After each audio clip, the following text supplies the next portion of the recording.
আমার খবর। ৪৪তম NTPC national archery championship men and women শুরু হলো বোলপুরের ডাকবাংলো ময়দানে। মোট ৩টি পর্যায়ে হবে জাতীয় স্তরের এই তীরন্দাজি চ্যাম্পিয়নশিপ। রিকাপ পর্যায় ১০ থেকে ১৩ ফেব্রুয়ারি, ইন্ডিয়ান রাউন্ড ১২ থেকে ১৫ ফেব্রুয়ারি এবং কম্পাউন্ড পর্যায় ১৪ থেকে ১৭ ফেব্রুয়ারি। বীরভূম ডিস্ট্রিক্ট আর্চারি অ্যাসোসিয়েশনের সম্পাদক তথা ওয়েস্ট বেঙ্গল আর্চারি অ্যাসোসিয়েশনের সহসভাপতি তাপস হাজরা জানান, তীরন্দাজিতে জাতীয় স্তরের চ্যাম্পিয়নশিপ এই প্রথমবার হচ্ছে পশ্চিমবঙ্গে। খোদ কলকাতা যে দায়িত্ব নিতে পারেনি, সেই দায়িত্ব নিতে পেরেছে বীরভূম জেলার বোলপুর। ২৫টি রাজ্য থেকে ৩টি পর্যায়ে ২৫০ জন করে মোট ৭৫০ জন তীরন্দাজ অংশগ্রহণ করছেন এই চ্যাম্পিয়নশিপে। ভারতবর্ষের হয়ে প্রতিনিধিত্ব করা বহু তীরন্দাজও রয়েছেন এর মধ্যে।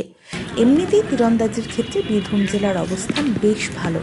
এই চ্যাম্পিয়নশিপ বীরভূম জেলায় হওয়ার ফলে তীরন্দাজেরা আরও বেশি উৎসাহিত হবেন বলেই আশা রাখছেন সকলে।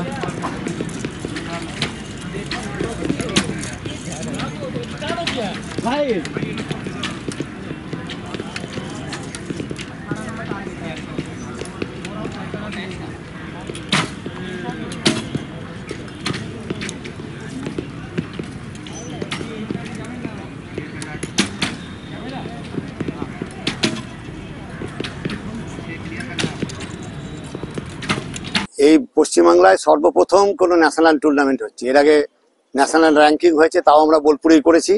আর এই ন্যাশনালের মধ্যে একটা বড় টুর্নামেন্ট, যেটা কলকাতাও নিতে সাহস করেনি, সেটা আমরা বীরভূমের বুকে করে দেখাচ্ছি।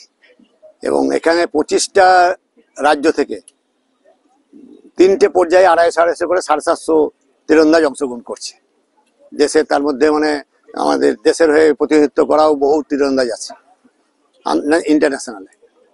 এই কম্পিটিশনের মূল উদ্দেশ্যটা কি? আমাদের মূল উদ্দেশ্য হচ্ছে যে বীরভূম তো এমনি একটা ভালো জায়গায় আছে তীরন্দাজিতে, তা আরো প্রতিভা এখান থেকে উঠে আসুক, এখান থেকে এই তীরন্দাজি প্রতিযোগিতা থেকে তারা অনুপ্রাণিত হোক। হ্যাঁ, আমাদের বীরভূমের একটা এই রাজ্য তথা ভারতবর্ষের মানচিত্রে বীরভূম একটা জায়গা পাক। হ্যাঁ, ছেলেমেয়েরা উৎসাহিত হোক, আমরা নতুন প্রজন্মকে আরো উৎসাহিত করতে পারি, সেই জন্যই আমরা এই প্রতিযোগিতা। আমি রূপেশ কর, সম্পাদক, পশ্চিমবঙ্গ রাজ্য তীরন্দাজ সংস্থা। এই খেলাটা যেটা হচ্ছে, এটা হচ্ছে ৪৪তম সর্বভারতীয় তীরন্দাজি সংগঠনের পক্ষ থেকে ৪৪তম জাতীয় তীরন্দাজি প্রতিযোগিতা, যেটা জুনিয়র বিভাগের হচ্ছে। জুনিয়র বিভাগ মানে ২১ বর্ষ। এখানে অনেক আন্তর্জাতিক মানের তীরন্দাজও আছে। আমাদের নিজেদের পশ্চিমবঙ্গ দলেই 2জন আন্তর্জাতিক মানের তীরন্দাজ আছে, বাসন্তী মাহাতো এবং জুয়েল সরকার।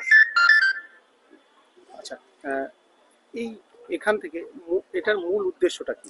এটার মূল উদ্দেশ্য হচ্ছে আমাদের ক্রীড়া সংগঠকদের পক্ষে পাশে দাঁড়িয়ে দিদি যেভাবে সহযোগিতার হাত বাড়িয়ে দিয়েছে, বা এবারে ন্যাশনাল গেমসের আগে দিদি যেভাবে আমাদের উৎসাহ করার জন্য ছেলে মেয়েদের বলেছে যে তারা যদি সোনা পায় বা তারা যদি পদক পায়, তাদের জন্য চাকরি এবং আর্থিক সংস্থান যেটা উনি করবেন। আমরাও চাইছি তাহলে আমরা যদি রাজ্যে এইরকম ধরনের জাতীয় প্রতিযোগিতা আনতে পারি, তাহলে আমাদের ছেলে মেয়েরা বেশি বেশি করে সুযোগ পাবে এবং আগামী দিনে আন্তর্জাতিক পর্যায়ে তাদের জায়গা বাড়ানোর জন্য বা আন্তর্জাতিক পর্যায়ে পদক প্রাপ্ত করার জন্য বা অলিম্পিকে যাওয়ার মতো যোগ্যতা তৈরি করার জন্য তারা এগিয়ে যেতে পারবে। বছরের পর বছর পড়াশোনা করে ডিগ্রি লাভ করার পরেও বেকারত্ব, নাকি উচ্চ মাধ্যমিক পাশ করার পরে নির্দিষ্ট কিছু কোর্স করেই নিজেকে প্রতিষ্ঠিত করা? নিশ্চয়ই দ্বিতীয় বিকল্পটাই বেছে নেবেন আজকের প্রজন্ম। তার জন্য আপনাকে আসতে হবে এইমস কলেজ দুর্গাপুরে। প্রায় 28 বছর ধরে পড়ুয়াদের নানান কোর্স করিয়ে সফলতার শীর্ষে পৌঁছে দিচ্ছে এই কলেজ। রয়েছে হোটেল ম্যানেজমেন্ট সহ নানা কোর্সে পড়ার সুযোগ। বিস্তারিত জানতে আজই যোগাযোগ করুন 9091999701 এই নম্বরে। দেখতে চোখ রাখুন আমাদের ফেসবুক ও ইউটিউব চ্যানেলে।